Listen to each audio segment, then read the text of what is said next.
The untold Coca-Cola story. What if I told you that the most well-known soft drink in the world, which sells more than 1.9 billion servings daily, was first created using an illicit substance? That the drink, so ingrained in the world's culture, used to contain cocaine and be sold as a medication?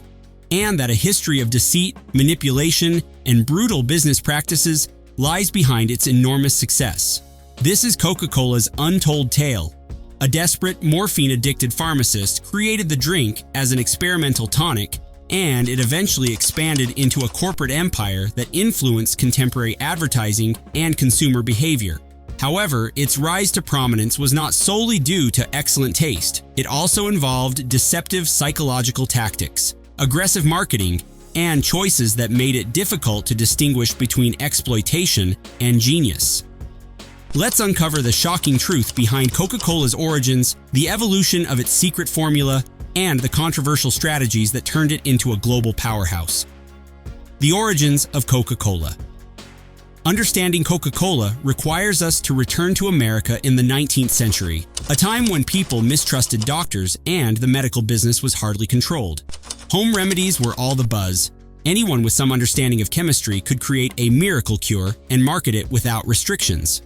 One such hit item was Vin Mariani, a French wine mixed with coca leaves, the plant used to make cocaine.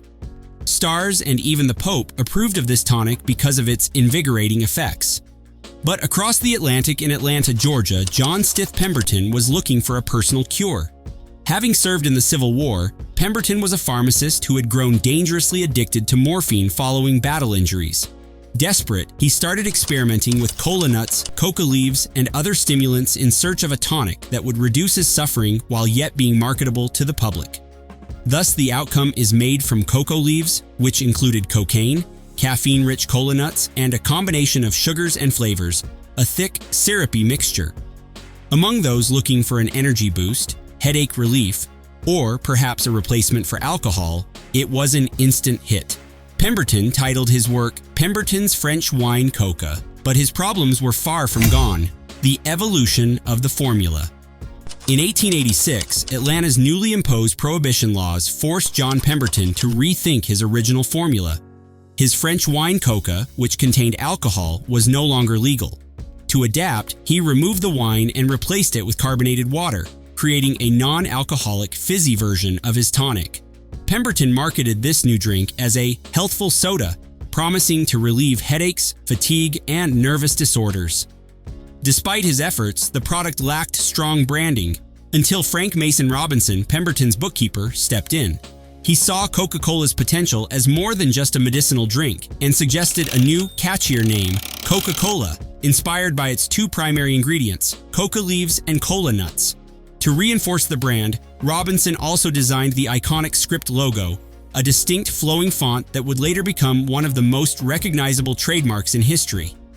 However, even with a new name and branding, Coca-Cola struggled to gain traction. At the time, it was sold exclusively at soda fountains and pharmacies, where it was promoted as a cure-all elixir. But customers weren't convinced. The company's first-year sales amounted to just $50, while Pemberton's production costs reached over $70, an early financial disaster for what would later become a billion-dollar empire. The rise of a business empire. John Pemberton would never witness the success of Coca-Cola. Drowning in financial struggles and battling a crippling morphine addiction, he sold off pieces of his company to various investors in a desperate attempt to keep himself afloat. Among these buyers was Asa Candler, a sharp businessman with an unmatched talent for marketing and a ruthless approach to business. Candler acquired full rights to Coca-Cola for just $300, an astonishingly low sum for what would become a global empire. Tragically, Pemberton died shortly after, unaware that he had created one of the most valuable brands in history. With the company now in his hands, Candler wasted no time in transforming Coca-Cola from a failing pharmacy tonic into a national sensation. His strategy was simple but incredibly effective. Free samples. He flooded the market with complimentary drinks, ensuring people got hooked on the taste. Bold medical claims. Coca-Cola was marketed as a brain tonic that cured fatigue, lifted spirits, and even acted as a remedy for ailments like headaches and nervous exhaustion.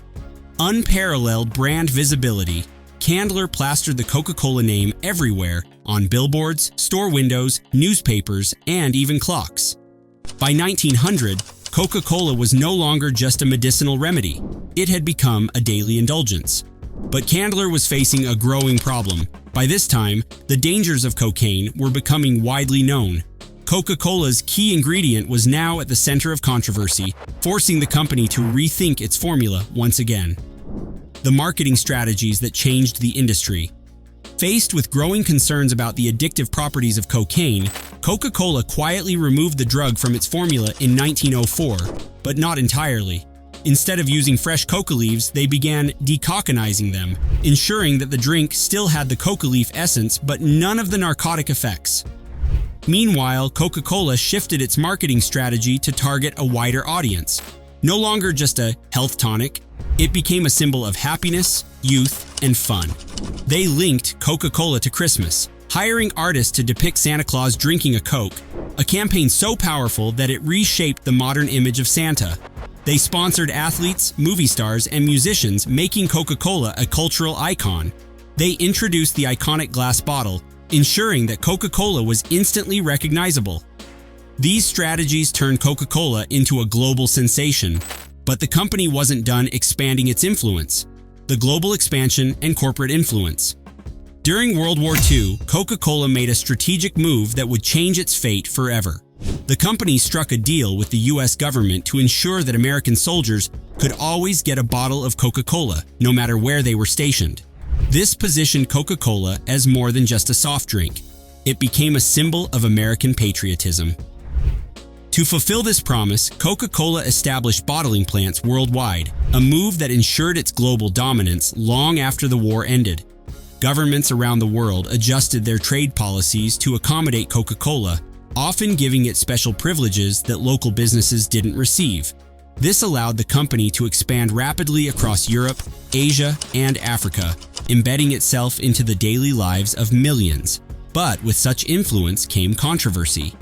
Accusations arose that Coca-Cola used its political connections to gain unfair advantages, raising questions about corporate ethics and global influence. The dark side of Coca-Cola. As Coca-Cola's empire expanded, so did the accusations of unethical business practices. The company was frequently accused of crushing competition through secret deals, aggressive legal tactics, and monopolistic strategies that made it nearly impossible for rival brands to survive. Critics claimed that Coca-Cola used its power to manipulate markets and secure exclusive contracts, ensuring that competitors were always at a disadvantage. Beyond corporate tactics, health concerns surrounding Coca-Cola became impossible to ignore. Experts began linking its high sugar content to obesity, diabetes, and addiction. Studies suggested that its formula was designed to trigger cravings, making consumers psychologically dependent on the drink. Despite growing awareness of these risks, Coca-Cola continued to market itself as a wholesome, family-friendly beverage, using nostalgic imagery and feel-good advertising to overshadow criticism. Perhaps the most intriguing mystery surrounding Coca-Cola is its closely guarded formula. The company claims that only a handful of executives know the full recipe, fueling endless speculation about hidden ingredients and undisclosed additives. This secrecy has sparked numerous conspiracy theories. Some believe the formula still contains traces of coca leaves, while others suspect the use of chemical preservatives designed to enhance addiction. Yet, despite these controversies and concerns, Coca-Cola remains a dominant force in the global beverage industry.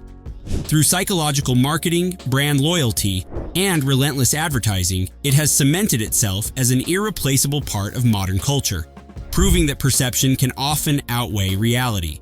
So, what is Coca-Cola really? A refreshing beverage or a brilliant marketing experiment? A symbol of joy? Or a corporate giant that used psychology and manipulation to create an unstoppable addiction? One thing is certain, Coca-Cola's success isn't just about the drink itself. It's about how a small-time pharmacist's desperate invention was transformed through clever marketing, corporate ambition, and cultural influence into one of the most recognizable brands on the planet. Thanks for watching, and until next time.